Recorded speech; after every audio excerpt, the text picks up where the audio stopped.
Ja, ba, ba, ba, ba, ba, ba. I'm going live. I'm going live. Let's go.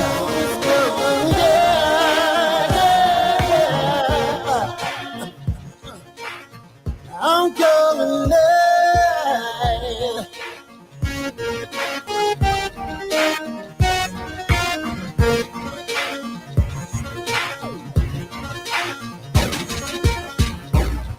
What's up? What's up? What's up? What's up? Welcome to SISQO Live, where music is alive, and we're coming to you live till we're coming to you live. I'm your host, SISQO.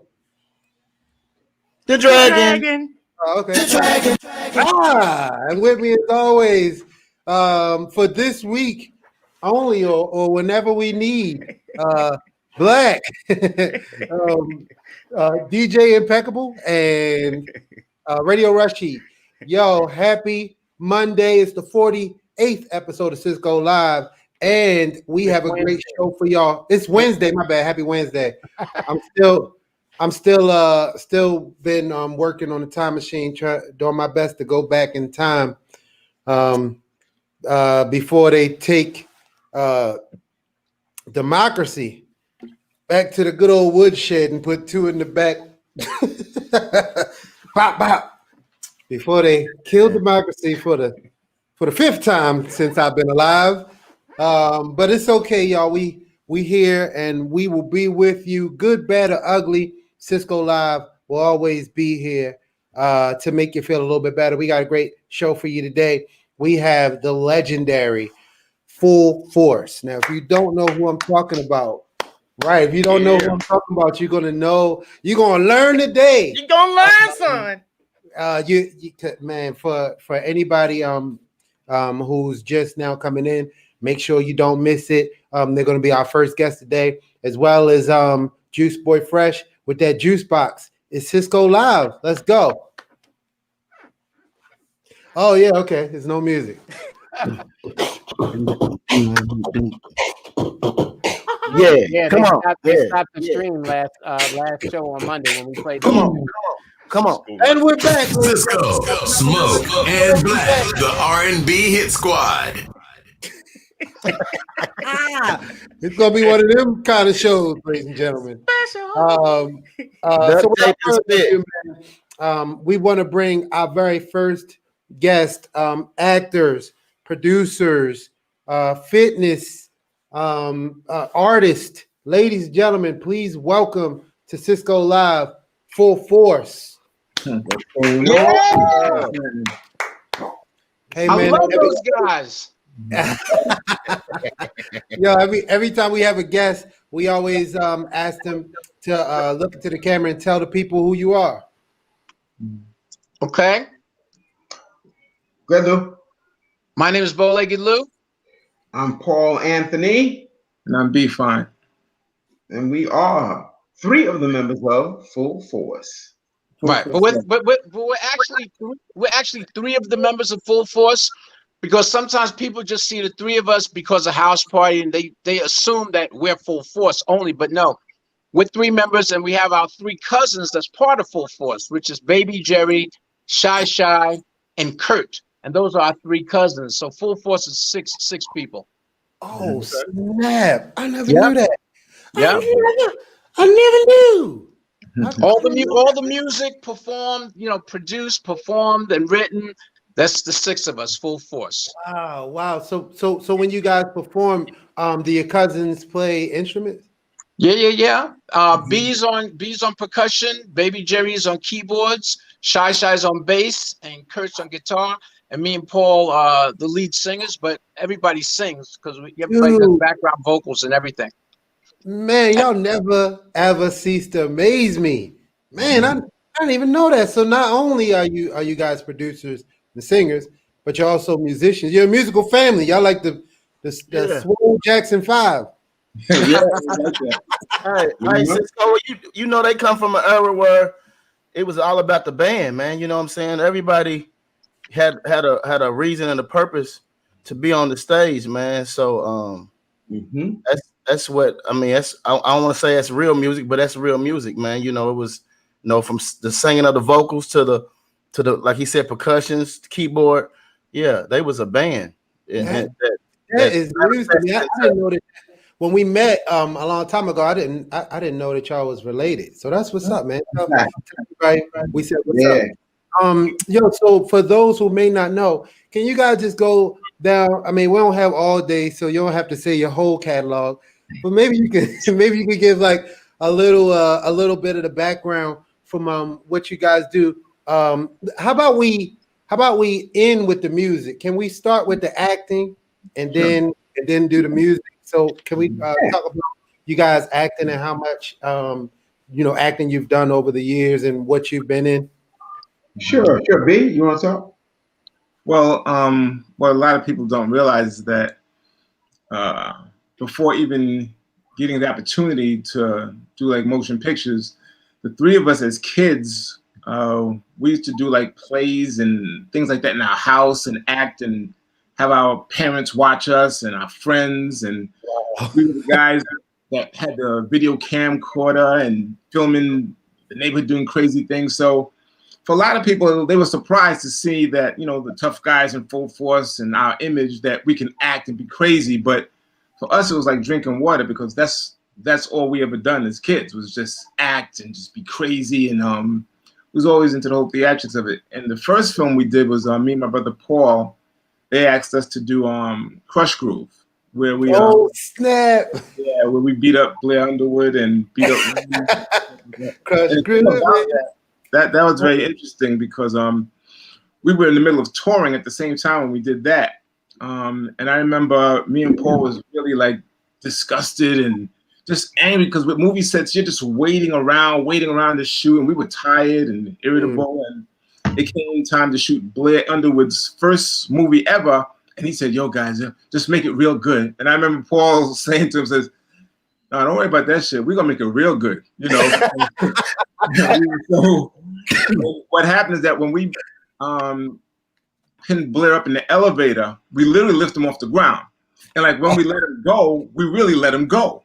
And he the elevator rail, and he was like in pain, and we just kept it moving, like as far as the whole acting thing. And shout out to Blair Underwood. Blair Underwood is like our brother in this game for real. Yeah. Like a few dudes that's like we truly look at as like a brother in this entertainment situation. And then after we did a little tell him about how we got his house party. Who me? Yeah, tell him how we got the house party. So house party, Paul. Paul, this is you, Paul. How we got into house party. So good. Yeah, I got it. We was writing and producing, and one of our former co-producers, his name is Robert Ford Jr., may rest in peace. He called me one day. He said, "Paul, I got a friend of mine who graduated from Howard University. He wrote a script, and in the script it said the bullies were three muscle-bound, Jerry curl wearing guys like Full Force." And I said, "Oh, really?" He said, "Yeah." I said, "But Paul," I told him, I said, "I work with Full Force. Why don't you just get Full Force?" And I said, "Well, Robert, tell him to give me a call," because we've always been open-minded. That's where we were raised. And I got a call from Reggie Heltland, and him and I talked for 15 minutes about just life, first of all, just life and energy and just connectivity. And then he told me about the script, and I said, "Yo, Reggie, send it over, man. Let's take a look, man. You never know." I remember saying that, man. We laughed about that. And he sends it over. I read it, and it struck me as something a lot better than our previous movie, Crush Groove. And then I said, "Oh, yo, Lou, check this out," because Lou was always the one that was writing little scripts and sonnets when we were kids. You know what I mean? So I think it was for him to digest it as well. Dude. And what happened is that when I looked at the script, I said, I looked at the script. I said, "Yo, guys, man, let's don't be like the bullies that you guys were in Crush Groove. Let's be bullies with personalities." Because in the script, it didn't have none of that. Like what we portrayed, it didn't have none. Just bland. Yeah. And like in the script, B Fine's name was supposed to be Pee-wee. My name was supposed to be Zilla. Paul's name was always Stab. I told B, I said, "Listen, since I'm smaller than the both of y'all, let me be Pee-wee, and I'm gonna talk like this the whole movie, like a Pee-wee." And the three of us, what we did is we changed. I said, let's change up this thing right now in the script, and let's go to the Hudlin brothers. Let's show them how we changed it up, and if they love it, then we stay with it. If they don't love it, then we go back to the bland, corny stuff that they had originally. So what happens is that we made up like everything in that movie, we 95% made up on our own. So you know, came up with the voice, B-side, motherfuckers don't shit at us. Paul burning house. All of that was me and my brothers. And we our chemistry was so great when we showed it to the Hudlin brothers. The first thing, I think, was the lunchroom scene. As soon as they saw it, they said, keep it. And once they said keep it, we changed everything in the script for us. And then people like Kid and Play's like, oh damn, y'all making up your own shit. So then they started making up some of their own things too. Oh, for real? Yeah, because I know Kid, man. He's a Kid and Play, and Kid and I hung out a couple of times. I consider him a friend. But man, what about that catchphrase? We want to kick your fucking ass. Did you make that up too? Yeah, I made that up. I also made up I smell pussy, because that's right. I smell. That's something I used to say in the studio, actually. You know, so we created those lines. You know, and it's we didn't know it was going to be a classic that it is, and you know, we're grateful. It is a classic, man. My kids are my youngest kids are 6 and 8, and over the weekend we went to one of those neighborhood kind of it was like a dance / talent show that my niece had, my niece Kai, and man, now that they were exposed, because you know we out here in Minnesota, so they ain't really you know, they don't see a lot of us, so that was new for them. But now they got the bug, and they've been looking for it online. And dude, I'm definitely gonna show them the movie, because to this day, man, one of my favorite movies. I thought y'all did a fantastic job, because in my personal opinion, when you have a movie with like a protagonist and an antagonist, the movie's only as good as the antagonist. Like, I mean, what would Star Wars be without Darth Vader? Mm-hmm. It'd be some people jumping around with laser swords and pajamas. You know what I mean? Man. And we feel extra good, man, because not only our acting parts, but we wrote that theme song, "Ain't My Type of Hype," you know, and that's that's us performing that. That's a perfect segue into the music, man. So let's start with can we go back a little bit further to when Full Force was doing music? Let's talk about you guys' music career, how you got into the music industry, and then we could talk about how you started working with artists. So let's start with you guys. Yeah. I mean, I like to tell people that in our family, speaking about the George brothers, music wasn't an option. It's what you did. Man, my father was, may rest in peace. He was always big on those old doo-wop groups and, groups of that nature. Him, my uncle, they're part of that. So, we came up into the music. That's how we were raised, So after us coming together and working as kids and doing the Apollo, winning amateur night at the age of 8, 12, and 13, and doing 25 shows, and we just kept grinding. 25 shows.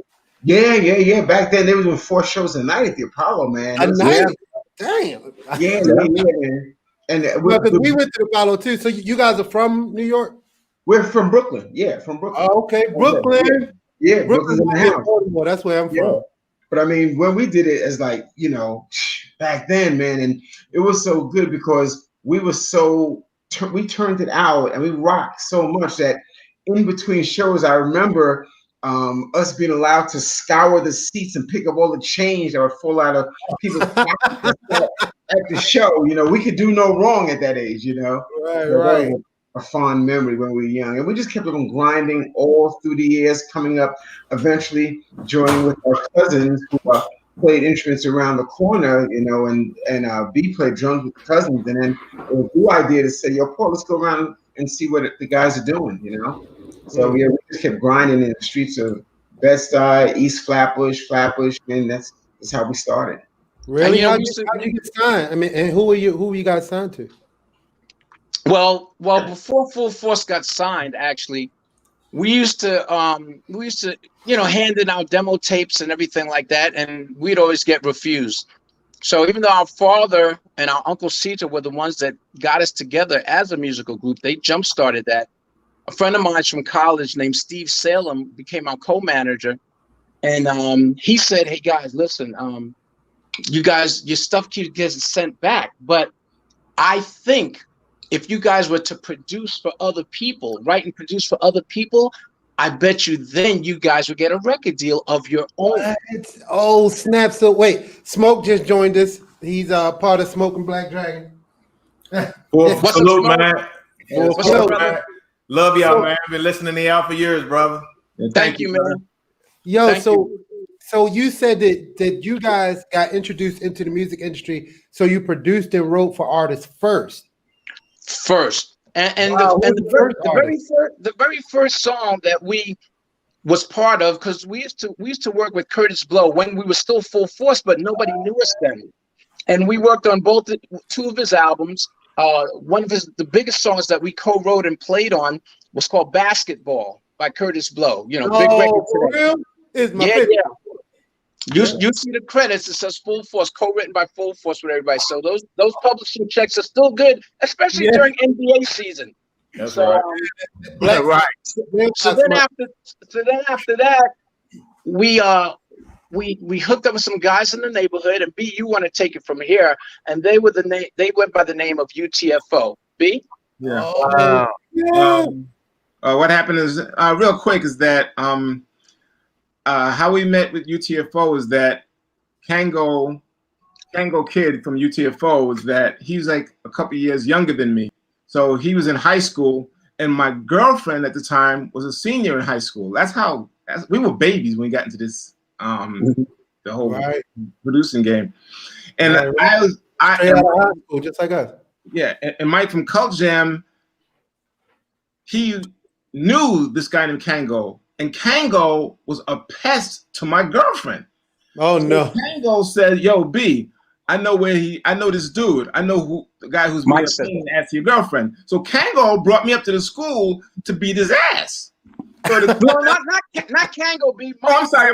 Mike brought me up to school to beat up Kango because he's always pestering my girlfriend. So I just heard house party, but y'all go ahead. Which is true. Oh, no.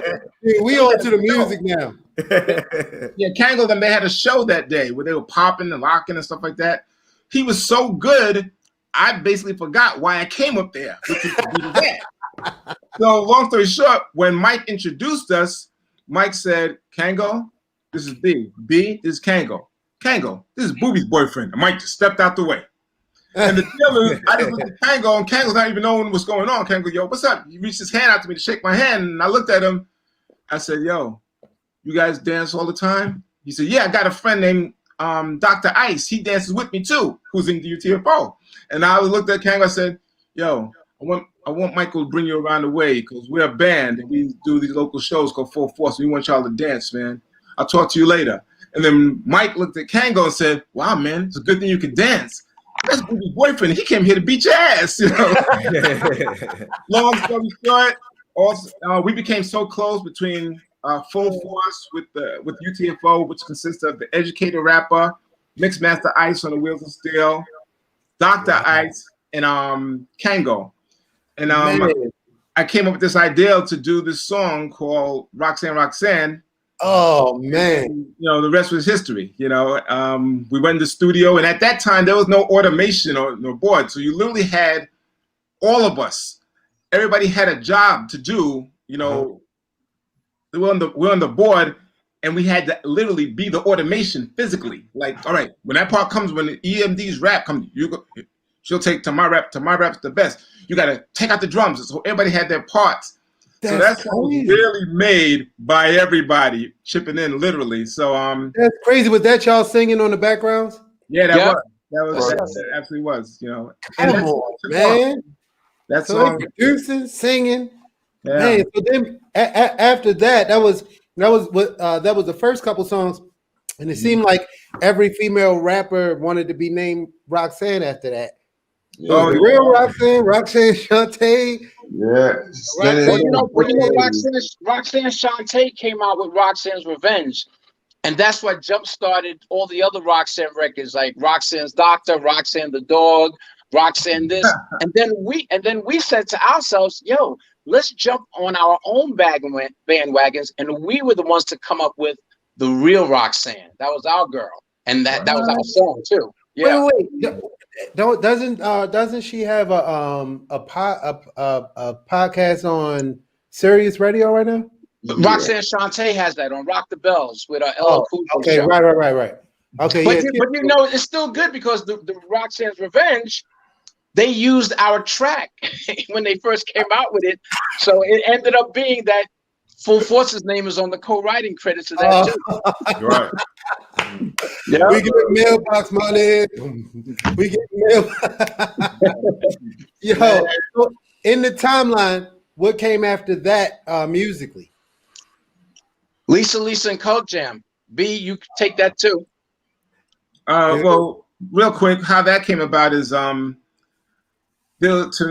way I grew up, you know, in high school, the Hispanic population was just like the brothers from around the way, brothers and sisters. So, you know, I hung on the handball courts, I hung on the basketball courts, and all my Hispanic brothers and sisters was just like us, their flavor, their style. But at the time, the only thing popping was menudo for Spanish people. Right. There wasn't shit popping. So in my mind, I'm like, yo, I would tease my friends and say, man, yeah, go play menudo and go dance somewhere. And they would be almost because that wasn't their shit. So I knew to myself, because what people don't know is that me, Paul, and Lou, our mother is Dominican. You know, so the deal, and my grandmother is Dominican. So the deal is, my mindset was like, yo, there's no flavor. There's no New York type of that flavor for the Hispanic population. Mm-hmm. So my mindset was to find a young lady who evoked that New York, that cool, that shit. And Mike from Cult Jam brought this young lady, knowing exactly what, you know, what was needed to be found. And long story short, she fit that demographic perfectly. I mean, Lisa is the embodiment of Latina New York City. You know, and she was such a strong influence, and Lisa's really kind of unsung because J-Lo before J-Lo. That's right, J-Lo and Gloria Estefan and Expose, the Cover Girls, Lisa, us doing Lisa that blazed the trail.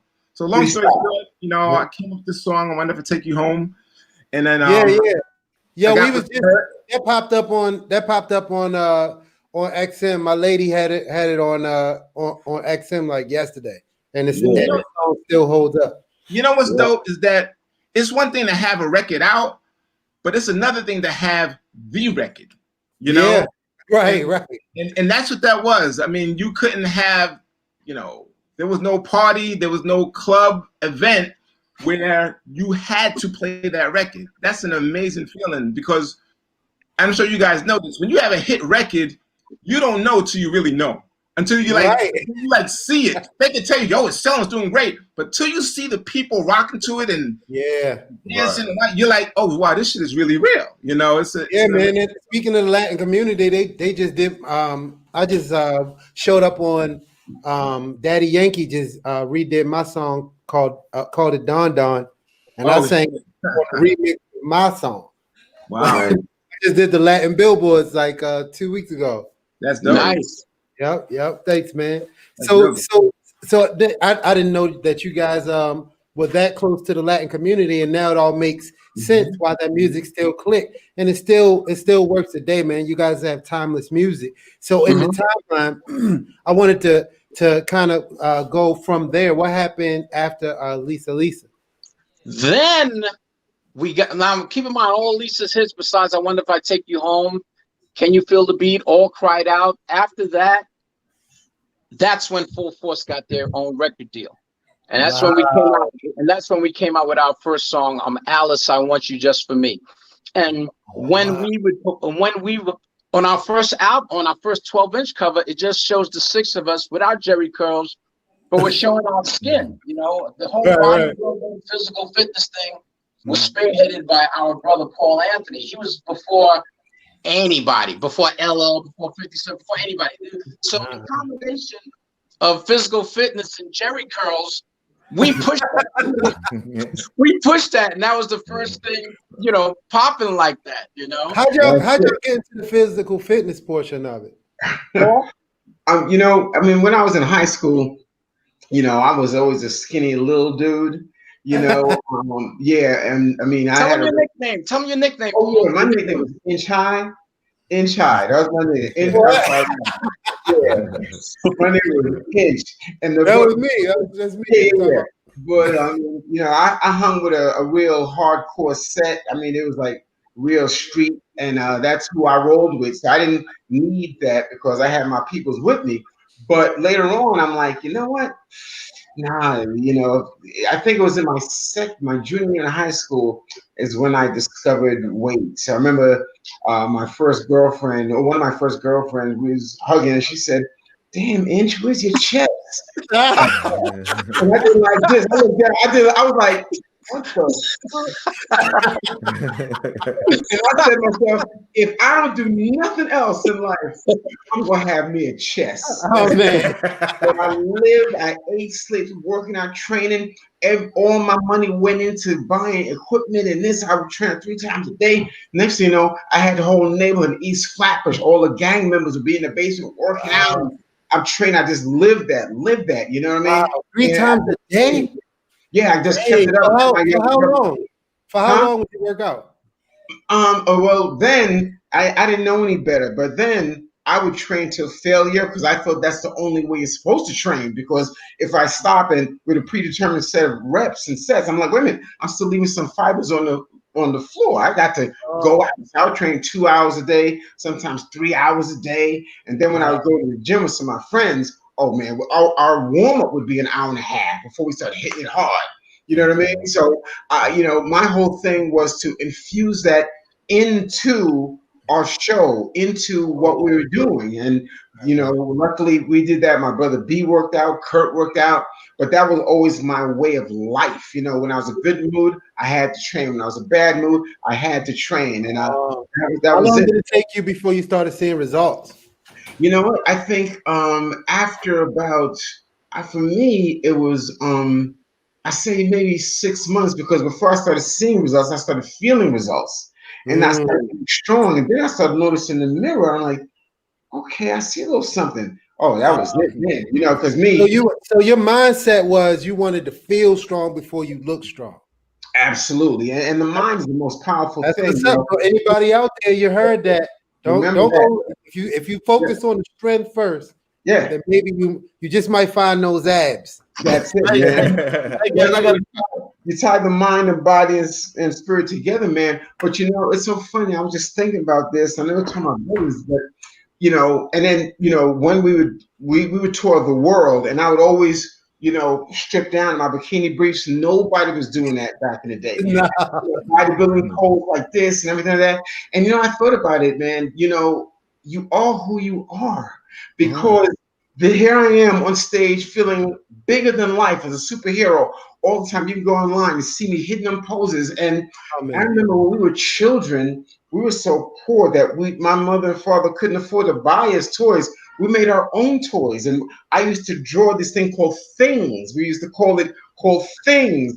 And all of mine that I drew, and I'm talking about 8, 9, 10, my things always were like this.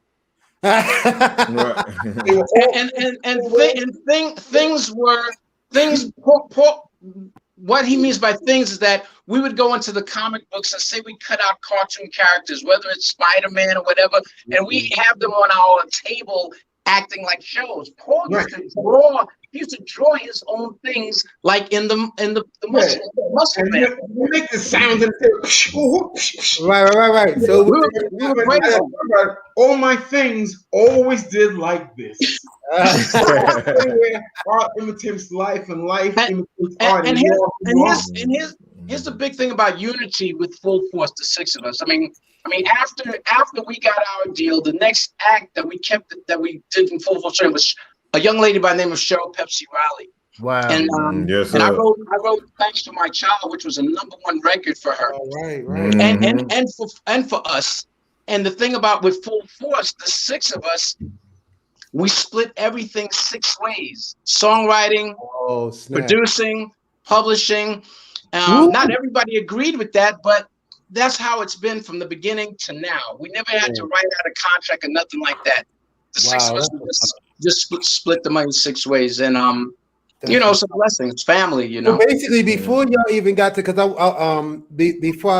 before y'all go, man, we could talk to y'all for the whole hour, but I don't want to keep you too long. But I do want to come up to maybe the portion of you guys' career that really blew my mind, because I kind of knew about some of the stuff that you were talking about now, but it was when you guys pretty much single-handedly invented Blue Eyed Soul.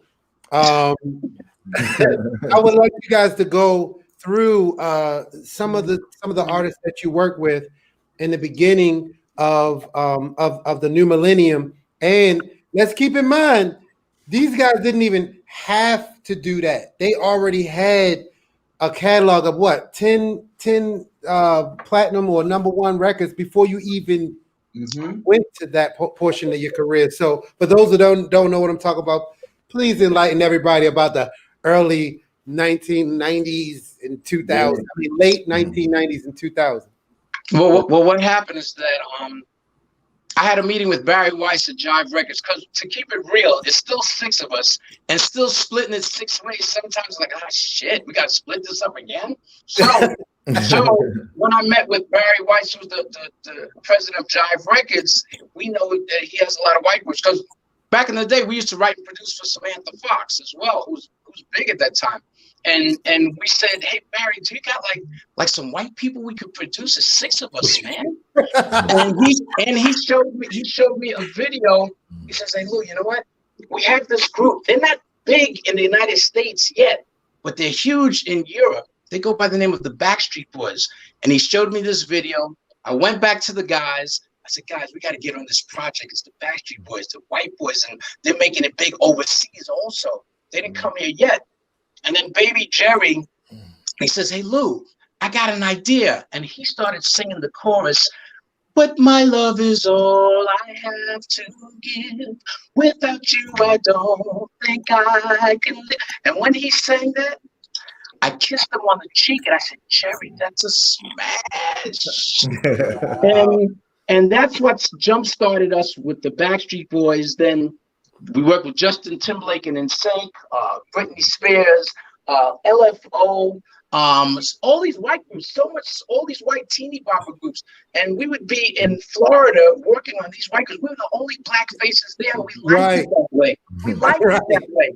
So if we saw any other black people like coming into the compound, we'd huddle amongst ourselves like, who the fuck is that? Who is that? And you know, who are those free slaves?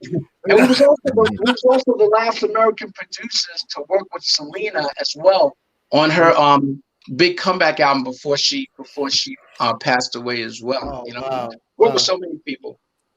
Dude, man, we could go on forever. But what I know that you guys got to go, and plus we got to get to the juice box. But we want to thank you guys for coming through, and we're gonna continue to talk, man. Because see these 3 guys right here, we need to talk to y'all. We need to talk to y'all. Ladies and gentlemen, this has been Full Force. Please tell everybody where they can get you on social media or wherever else, and whatever else you got going on. Well, you got Full Force on Facebook, Full Force on Instagram, Forceful Music also on Facebook.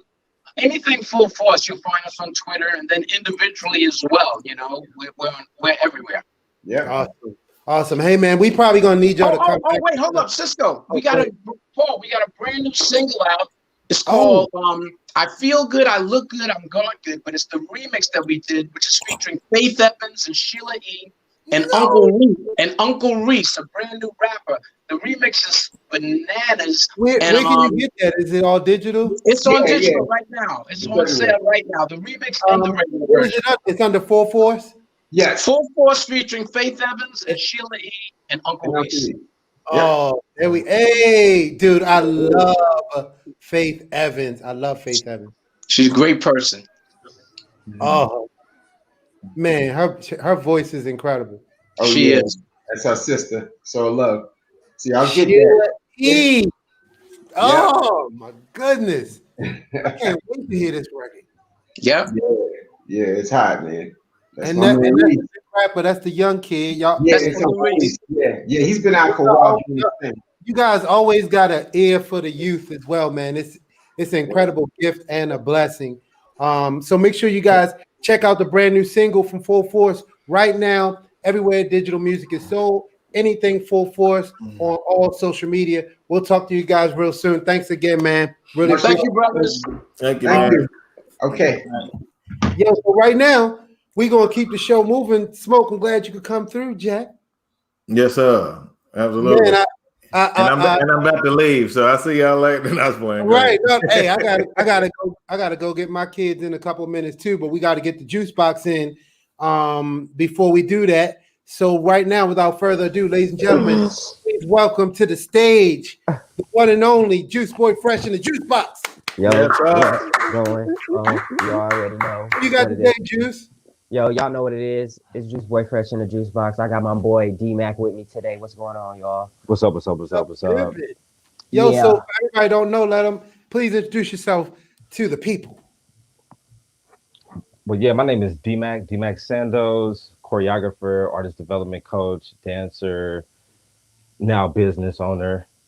Yeah. Hey. Yeah, dope man. I always bring people on here that that give me a little bit of game in my life. Y'all know the juice box is always about dropping them gems, y'all. So I brought him in here because he's been, how long you been in LA now? Been in LA for like 12 years now. 12 years. Originally from where? St. Louis, Missouri, the Lou. You feel me? This dude is always up there. Hey. St. Louis. Yeah, we got cool because of that reason right there. He's a strong dude. He's always repping where he's from. He's always working hard, hustling. He put me onto a lot of artists that I've worked with before. One of them, Anthony Lewis. We worked with him for a minute, and that was real cool. Tell me about your production company. He's transitioning to like a production type thing right now, right? Tell me about that. How you got that? So yeah, I started a production company called You Hear Me Production, which is from a saying that we have in St. Louis, which you can hear Nelly and Chingy and everybody say, "You hear me." So I was like, you know what? Let me go ahead and just kick the company off. So I kicked off the company, You Hear Me Production, which we service and do all artist development. We do fitness. We train artists vocally. Get them in the studio on production. Yo, this fitness dude, he like, it's a park I walk to up the block from my house, not too far. I walk Queenie there every day, yo. He's up there before the sun is up. No lie to you. Oh yeah, Like, we there at 6 a.m. baby. Y'all was talking about Full Force. He was going off backstage talking about how the workout life is really like that, yo. Like, So you into workout real heavy? Oh yeah, working out, man. That helps out a lot, bro. It's like, especially being in the game for a minute to like kind of still hang out with the youngins and be able to hit that stage and do everything like that. Right. So that workout is a beast. You can appreciate that. Oh yeah. I already know for you guys, get that workout there, help you out on stage, stamina. You're able to sing like 50 songs. Yeah, he always have one of his artists you have out there. That's what's up, man. Yo, can you go into what you got popping with your business and what you do with your business? Yeah, so what I got popping with my business now, we have a Latin artist right now by the name of Angeza that just joined with the company with her. Man, it must be Latin Wednesday. I know, right? Set it off, baby. I know, right? Well, my last name is Sandos, Sandoz. So I've always been around like the Latin community, the Latin culture. Okay. So we got her to join with the company, and also training a lot of other people with the artist development, doing the choreography, and just trying to put the company more out there to be able to, kind of promote us as artist development to not only Black artists, but to like Spanish artists, white artists, like any kind of artist, country artists, whoever, because everybody need it. Okay, so you're keeping that spirit of that LA to you is it's a thing. It's infectious. You already know what it is, man. Yes, sir. Know what it is, man. Well, I'm like, hey, yo, boy, Black. I'm gonna say what to hear you say artist development. You know what I'm saying, which is a term that is really not used anymore, right. But it's well needed. SISQO always talks about how Drew and Player and all the groups back in the 90s. You had to go through artist development. That was a part of your rite of passage. You know what I'm saying? If you couldn't talk in front of anybody, or you know what I'm saying, even to media training. You know what I'm saying? It was all, and they don't do that no more. So to hear you, you know, pioneering, you know, taking that step towards that, it's only gonna make the music better. You know what I'm saying? It's only gonna make everything better, man. So I mean, I salute you. You know, thank you, brother. Appreciate it. you know what I'm saying? And you know, hopefully you find the next. And the next would just not be a fly by night, you know what I'm saying? But somebody with the stick. Thank you, man. Brother. How have you been navigating this whole pandemic scenario with your business? Oh man, to be honest with you, man, by the blessings of God, things have been going actually pretty good because I do personal training on the side as well. Some of my clients that I've been doing personal training for are actual artists. So when the pandemic kicked off, we just started working out outside, which translated into, hey, can you help me out with my show? We want to, you know, start performing online and want to start doing visuals. So, you know, luckily it actually started progressing a little bit more when pandemic kicked off because everything started going online. So we start going heavy with promotions with like video visuals with, you know, training artists outside, which everybody started, you know, kind of noticing what we were doing, even Juice Boy Fresh. So, you know, it actually kind of, you know, progressed a little bit, you know, due to the pandemic, even though, you know, everything is shut down, dance studios and everything like that. But I've always been the type of person to adjust no matter what type of season it is. You feel me? Definitely that. Definitely that. That's what's up. So the real ones learn to survive and live, and not just survive. Man, we really appreciate you coming through. We gonna get with Juice Boy Fresh, and you gonna keep the juice box going, right, Juice? You already know what it is. What we do around here. We kick around here till they get back here.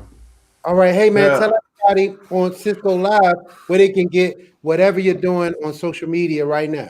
Yeah, if you you can go check us out at You Hear Me Productions on everything, on Instagram, on YouTube, and it's spelled YAHURRME Productions. Oh man.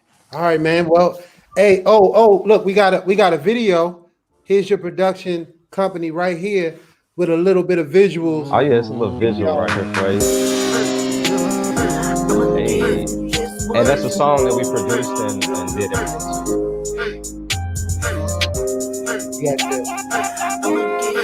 Where we want to take over Hollywood. You hear me, production, baby.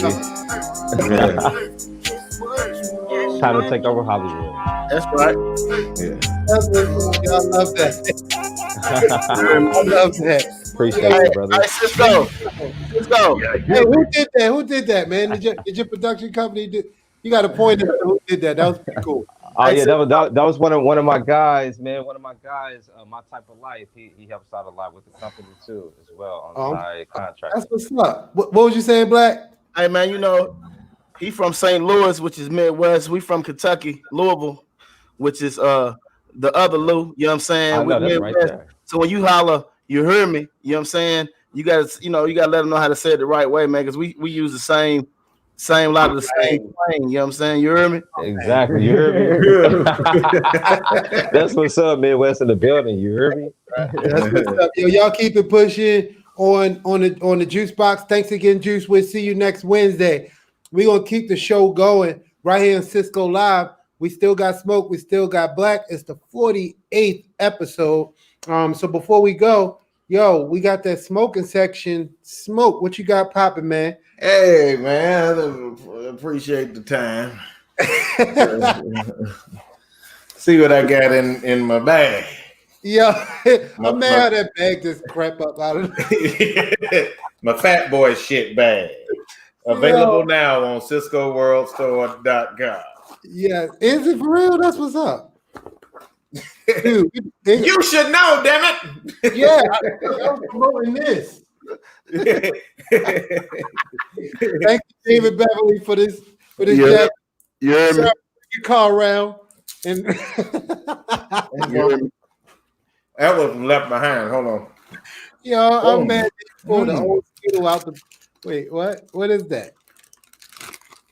sugar cookie Hershey Kisses. Oh hell no! Right. Oh yo, I ain't even gonna ask where you get this stuff from. At this point, I'm positive it just comes from the bottom of that box. I mean, bottom of that bag, like Felix. Correct.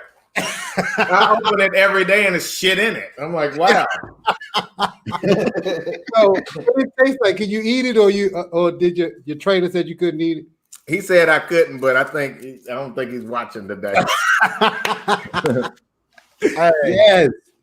Yes, I want to know. I need to know. Hey, Smoke, at Kit Kat that you ate, a piece of Kit Kat you ate earlier, and that right there, that's gonna cost you 20 push-ups, 25 push-ups, 35 burpees, and 16 throw-ups. It's leg day today. I'm going to be in some pain.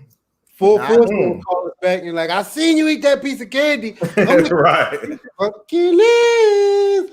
Hey, these motherfuckers are fire. They taste just like a damn sugar cookie. You gonna eat it? Oh, you know what's happening. Hold on. Hold it in your hand. Put up to your mouth. I'm gonna take this picture and send it to Kevin. Hold on. No. Yo, Kevin's name is the trainer. What's that? That's my meal replacement protein shake. Oh, okay. He talking about he gonna take a picture. That don't look delicious. That did not look delicious, whatever it was. Not more than this motherfucker right here. I'm a better W today, man. Yo, he snuck up on us with the fat boy ish, yo. So you know you gotta come back around. You gotta come around for the better whole with the blackout black. What you got, man? Are you about to take democracy back to the shed and put two? Hey man, I was really. I'm gonna be okay. Check this out. Last night, I realized, and it's something that we already know. But when I seen all them red states, and I know y'all voting for somebody who's Corona in chief. Yeah, who's super racist. It just kind of like made me sick to my stomach a little bit, just because I realized now that what I already knew is that we live in a racist country, man. Yeah, but you know what? You know what else I realized? All of those people that are either voting for him or not voting because they like F the both of them. I don't think we could lump them all into that, but no, I think some people don't care. I think some people are uneducated. I think some people didn't vote. And so the people that are involved with these things and that are voting for the Corona in chief, they're involved in the politics. You see a lot of the people that are disenfranchised and may not have a voice. When you say get out and vote, they just don't always have all the knowledge to make the right decision. I had friends and family who were so confused about the facts that they either had already voted for the wrong person, didn't vote for anybody at all. It's like, it's the way the system, it's pretty much like this. It's a quick analogy. Let's imagine that you had 5 people in the room and you said, now I want to hear from everybody, but you only gave microphones to 2 of the people. Now, even though you got 5 people in the room, you only hear from 2 of them, then whatever those 2 people say, you're going to think the whole room was thinking. You see what I'm saying? But in actuality, the other 3 people didn't even have a microphone, so you didn't even hear what they had to say in the first place. They didn't even know microphones was involved. They was like, wait, I heard they had sugar cookie kisses in here, so I just came in here. Next thing you know, these 2 people got a microphone. You see what I'm saying? No, I get what you're saying. I promise you, I try to be as considerate, you know what I'm saying, on all levels of why people would vote for him. You know what I'm saying? Even to where like you said before, you know what I'm saying, some might have been a business decision because of the taxes. You know what I'm saying? I don't believe and give a fuck about that, but I can understand that. You know what I'm saying? But let's be clear. If you're not making 6 figures, I was laughing at Smoke. Go ahead. Yo. If you're not making 6 figures and you voted for him, I mean, you're like, It's either rich or poor right now. Ain't no in between. So if you vote for him, you putting your foot on your own neck. That's facts. That's facts. And dude, that it kind of brings it full circle. Kind of brings the full force back around because you got these 6 brothers that have seen success through, I want to say, damn near 5 decades. And we talking about major success. They were extremely humble, dude. They wrote songs like Every Little Thing I Do from and Bye Bye Bye and Oops, I Did It Again. These are number 1 songs that Grammy award winning artists. And if you just look at the people who the people who have been blessed that continue to remember where they're from and that continue to do the best that they can to use their power to help the people that may not have any power or any voice. Those are the people that continue to get blessed, man. Those brothers are blessed. They still look exactly the same that they used to look. If you notice, you can even see it in the people's faces. Not only is their finances straight, but their health is straight. Look at us, dude. We look pretty much exactly the same, with the exception of my baby beard. Like pretty much the same since we came out, because I do the best I can to be a good person. And at the end of the day, I think that's what the major thing that I want to just tell everybody that's watching and everybody that's listening today. Hey guys, regardless of what happens, do the best you can to be a good person and be good to others, and good will follow you, man. Vengeance is mine, saith the Lord. Those who do wrong, it's gonna come back to them, and you ain't even gotta waste any time looking or wondering if it will, because karma don't care what color you are, and neither does Corona. Try Jesus, right? Not me, because I like to fight and all those. Man, y'all always come back to back, man. We always got that good old sweet and sour with the smoking section and the blackout. But man, before we leave, I want to make sure that we get that impeccable moment. Whoa, Lord, For the rest of your life. Oh. Impeccable moment. Go ahead and go kiss your wife.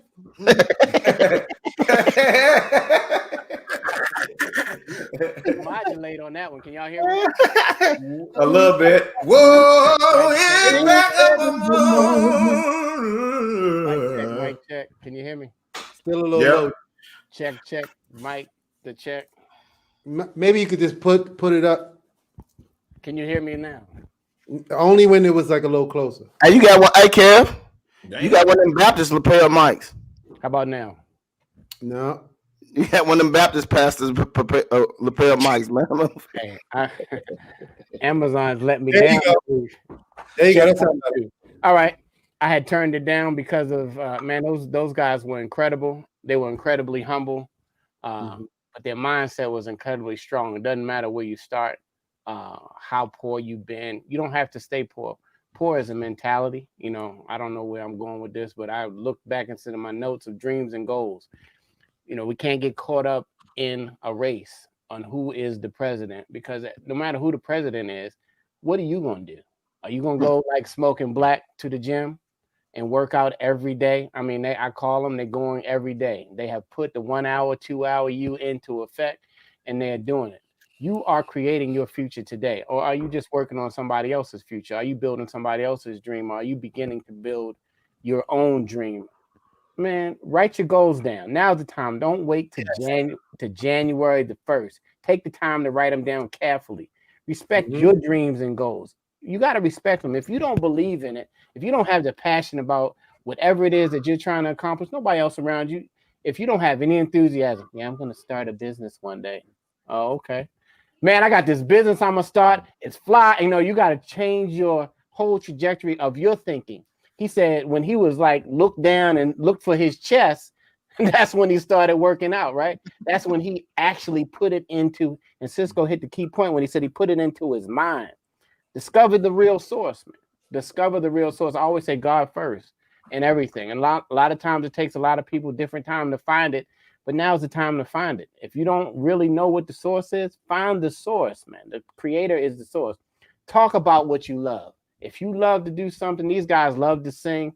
If you love to eat like the fat boy ish, like smoke like stuff, whatever it is that you love, you need to get to talking about it. You need to get to speaking that life into your dream, into your situation.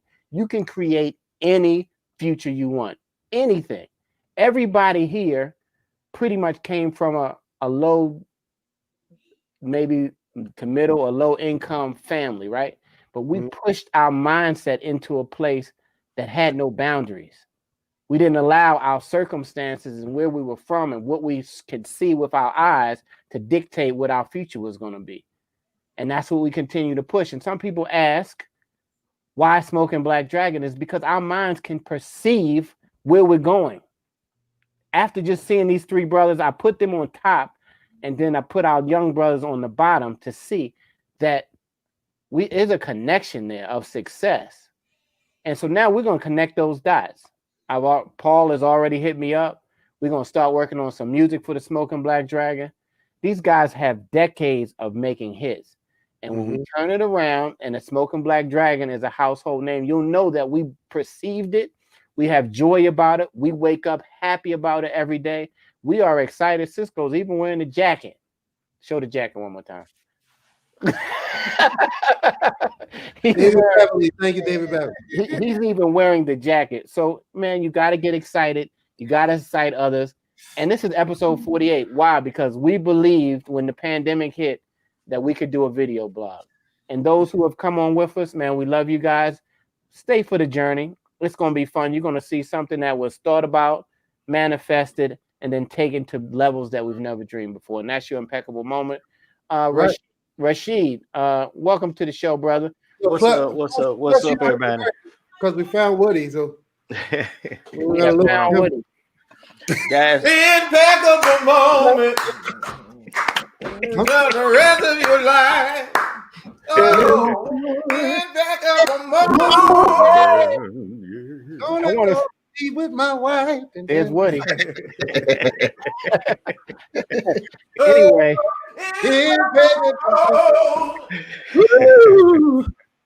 so look, before we bring Rashid on, those sweepers that you hear, let me see if you can hear this. Can y'all hear that? Yep. Yep. It's now time for the smoking section. If it's hot, we on it. Ready for the heat from the street? Turn it up. This is the Blackout. SISQO, Smoke, and Black, the R&B hit squad. All right. Those are called sweepers. Radio Rashid brought us some news today. And Radio, I'll let you kind of introduce what we're talking about right here. well, the guy's voice on those sweepers, he's a good friend of mine. Been working with him for over 8 years at the radio station. He's the voice guy for not only my station, SISQO Live, and several other projects that we've done across the state. And his name is DJ Bryant Harlan. I want to just let everybody know he passed away. I want to give our condolences out from SISQO Live to his family and friends. And we're praying for you during this time. He passed away yesterday unexpectedly. And we're just going to keep on moving. I know he would want us to keep on doing what we're doing. And here at SISQO Live, we're just going to keep moving. He was a big part, like I said, the voice guy, the sound you've been hearing. And we're going to keep his voice alive. We're going to do, of course, we're going to keep doing some new things and bringing it to you here at SISQO Live. But we're going to do what he wanted, and that's to keep moving. And so with that said, we're going to keep his family, DJ Brian Harlan, the family in the prayers. You know, it's kind of hard for me to talk about, but that's what we're going to do and just keep it moving, fellas. But on that note, I want everybody else to keep it moving. Okay, so I want to tell you this. If you're moving on the highway right now, I want to tell you something I don't believe a lot of people know about. Smoke, don't give me the preacher now. That little tire that you put on when you got a flat, or you know, you need your tire key going low, you put that little spare on, it's just to get you from point A to point B. It's not for you to ride around with all week long, all month long, all year long. Change it out with another spare tire. Look, take care of your family. Some of y'all riding around with that spare tire too damn long, and you're putting your family, you're putting your family in jeopardy. So remember, for those of you that don't know, the spare tire is to get you from point A to point B, so you can fix your shit. Now remember that. That motherfucking donut. Black, Smoke, impeccable. I'm SISQO. We like to dedicate this show to your friend. Episode 48. It's youtube.com/SISQO Live. Please go like, share, and subscribe. And we will see you guys back on Friday. Thanks again to all of our guests, Full Force, and the Juice Box. And make sure you get to that SISQO World store and get some of this merchandise. We love you. Peace. Great show. Keep it moving. DJ Brian.